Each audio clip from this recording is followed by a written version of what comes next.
Good morning, YouTubies. How are you? I hope you're having a great week. I hope you had just a fantastic time last week, and this week is going well. My name is Allie, and my channel is Shrinking in Seattle. If you haven't been here before, I'm a duodenal switch patient. I had the DS surgery in December of 2020, December 8th to be exact. This is my week 12. I haven't hit my 3 months yet, but this is my week 12 that I'm in right now. Next week is my 3 months, and I have labs and all of that. But good news, this morning I weighed at 199.4. 199.4. I'm in Wonderland. Don't know if I'll stay because you know your weight fluctuates. I mean, it's up and down throughout the day. It's up and down. I'm hoping that I stay this weight for next week. But I was so excited. I'm in Wonderland. Isn't that great? So anyway, I guess I should have started with my stats. I started this journey with Dr. Shrikant the July 30th of 2020. And at that time I weighed 259 pounds. So between July 30th and December 8th, I went down to 236 pounds the day of surgery. And then the day of surgery, of course, was 12 weeks ago. Now I'm down to 199. So I'm excited. And I wanted to share that because that's exciting news. And then I wanted to share what happened last week. So yeah, I don't have glasses on. You see that. I got my contacts finally. We got so much here in Washington State. It's very hard to get in for everything, you know, and I finally got into the optometrist and got my contacts, so now I can see without wearing these. My prescription strength is really heavy, guys. It's like +5. So it was really hard on my nose, and it's just thick, and you know, it was really a pain wearing them. So I'm so happy to have my contacts. I am just over the moon about that. And so that was a good thing. I just got those yesterday. So today I'm like just super happy. First day at work without my glasses in months. Because I wasn't able to get in to get a new script for more contacts. That's where the issue is. There's just, things are starting to open up here, but yeah, that's how it goes. Okay, so I was happy about that. I did get to the gynecologist, and this week, actually it was yesterday, I finally got into the gynecologist like I was telling you I wanted to. And so yeah, this is a real sex talk, I guess, is what we're going into now. And you don't want kiddos around, then you don't have to have them. Please stop it here. Disclaimer, you know, this is about my journey, and you know, your journey could be totally different. But so I went to the gynecologist about my fibroids. So the fibroids that they saw, the one big one that they found, the gynecologist told me that couldn't be causing the problem that I'm having. And that's the problem with sex. You know, like I said, it was excruciatingly painful. Just instant tears. I can't even describe it. It just felt like knives inside. And a lot of people, and I researched everywhere. I looked to see if people talked about this, or they had issues with this, or if there was any information, and the only thing I kept finding was that how much better sex is after weight loss surgery. Because, well, yeah, you do feel better, you feel like you look better, you feel sexier, you know, so that can increase things and make it better. However, this is not talked about with anybody. So what my gynecologist told me was that yes, I have a fibroid, but it's inside the wall of my uterus. It's in an area that wouldn't do that. But what she did say is that if you have inflammation from the surgery, which very well could because of, you know, I'm on week 12 now, right? It's not that long after surgery. You have a lining that goes around your uterus. It goes all the way around your uterus, peritoneum lining. And she said that if you experience any inflammation, I mean, your inflammation could be up here, but you're going to feel it down here. You're going to feel it around your whole uterus. So even the lining that goes down into the bottom of your uterus. So she said what she thinks might have happened is that I have inflammation because of the surgery, and that it caused pain. Also, she said you lose when your estrogen is stored in your fat. So when you lose weight, you are getting drops in estrogen levels, you know, automatically, because the estrogen was in your fat. So sometimes you'll feel a wave of it, sometimes you'll be low, and you'll just have your chemically will kind of be all over the map, so to speak.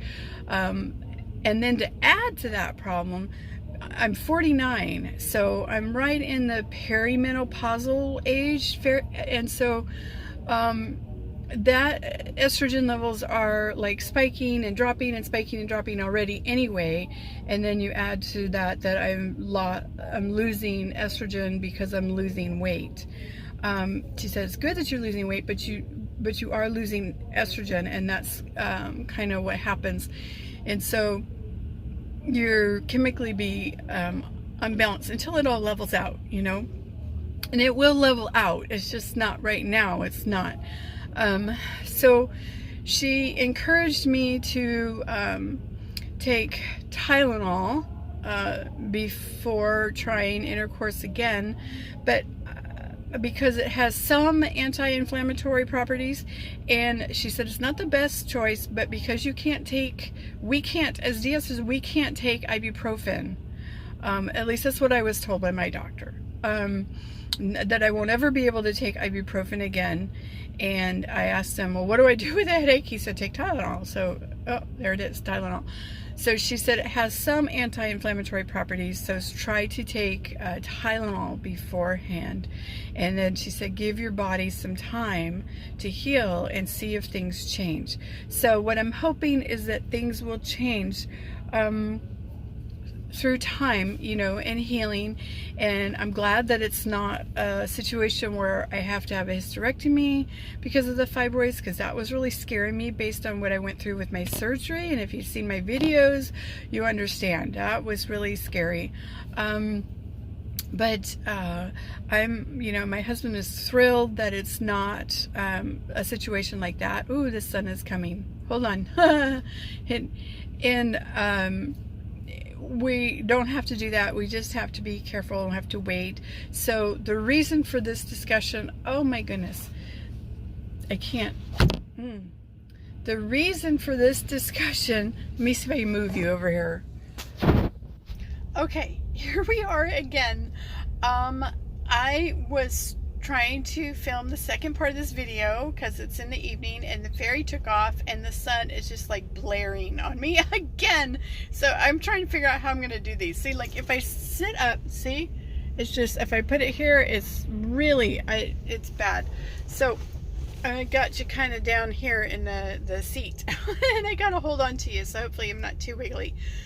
Okay, so where's that? I was talking, the reason for this discussion is to get real with you about sex. I mean, people ask questions like, when can I have sex after surgery?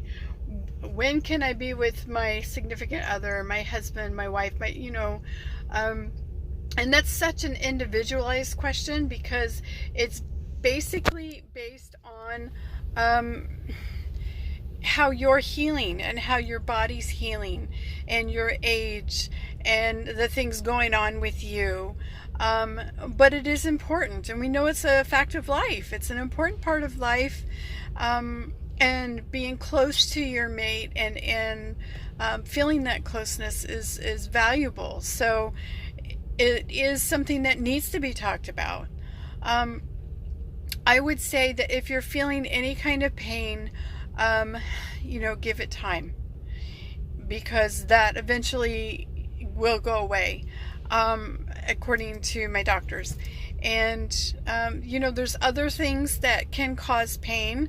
When you lose weight, you don't have that cushion. You don't have that fatty tissue there anymore. So definitely feels different. And, there's just changes that happen as we lose weight. So just something to think about. And I wanted you to be aware of what had happened with me, because I'm sure I'm not the only one on the face of this earth that has had, that kind of thing happen. And I hope that, people don't, but if they do, at least they're like, oh yeah, that's, and not think that there's something wrong with them because they can't find anything on YouTube or chats or online, or it was just so hard to get information. There was a lot of information about how much better sex is, and that's based on your mental status and of course your physical, that sort of thing, but not a lot of information on how difficult it can be at first, and that will change. So just know, have hope. However, if you're experiencing pain, like I was, it's always good to get checked out. Don't just wait. If it's excruciatingly painful like mine was, I would suggest go get checked out, okay? And see what's going on with you, because you may have something going on, or you may have a fibroid that shifted that's causing you problems, because that's real. She says that can happen. But just in my case, 12 weeks out, I still could have inflammation in there, which I probably do. And I have to be careful and just give it time.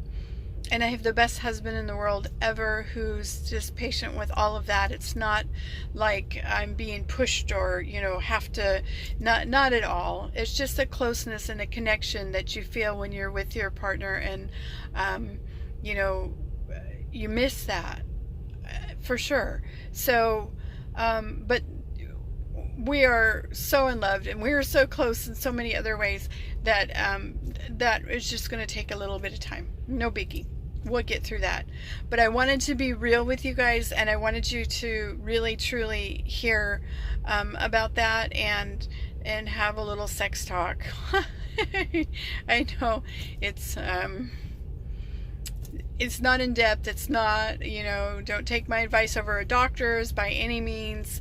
If you feel anything, go get checked out. But it does take time. Give your body time. Give your body time to heal, so that you don't experience the things that I did. Anyway, everything's great. I'm in Wonderland. I am so excited. I wanted to let Dory know, from Dory VSG. I am praying for you, girl. I am praying for your husband. I really hope he gets the job that he's been wanting. If you guys don't know, go check out Dory's VSG. She's her husband really wants this job, and this is his 4th time applying for it, so it would be great if they got it. So anyway, I'm praying for that. I do have water. I had to refilm a lot of times too for Tina Lee. So Tina Lee Diaz, she has Diaz surgery in the same area as me. Check her out if you haven't already. I know we probably have some of the same subscribers, and if you're watching, take a drink. And another, because 2 for 1. And here's some more. It's good stuff. Yummy water. And I will be back with you guys shortly. I have been checking out recipes. And I have been trying to make things, but I don't want to make anything for you that I don't. We did make something that was like, ooh, and my husband said that's in line with like the pumpkin one that we did.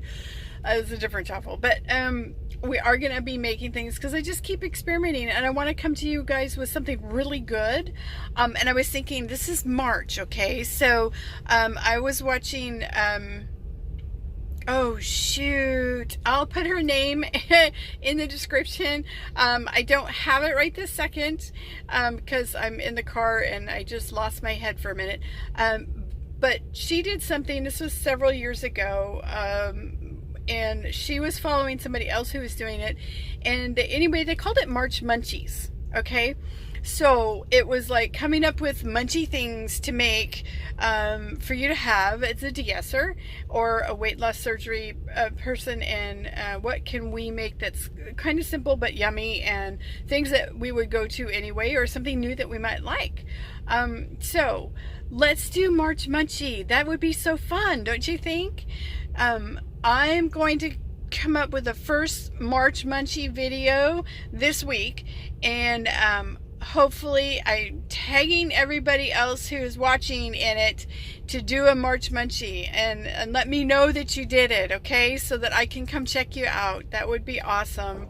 I would love to see what you guys come up with too. There are some really good things out there, and I think with her video she made granola, which is really awesome because it's got sweet stuff in there too, and you can use it for cereal. You can just snack on it, and it give you protein and, you know, good stuff. So, and it looked like a really good recipe. So I was thinking about trying that, but I don't have a big oven because you guys, you know, I'm in an RV. So, I can make a little bit, and as it, you know, we don't eat a lot anyway, we little bit. But anyway, I really want to come to you guys with some March Munchie ideas, and I want you to come back at me with some. So I'm looking forward to that. You guys have a great day, a great week. I am so excited, and I can't wait to see what you guys are doing. Anyway, talk to you soon. Bye-bye.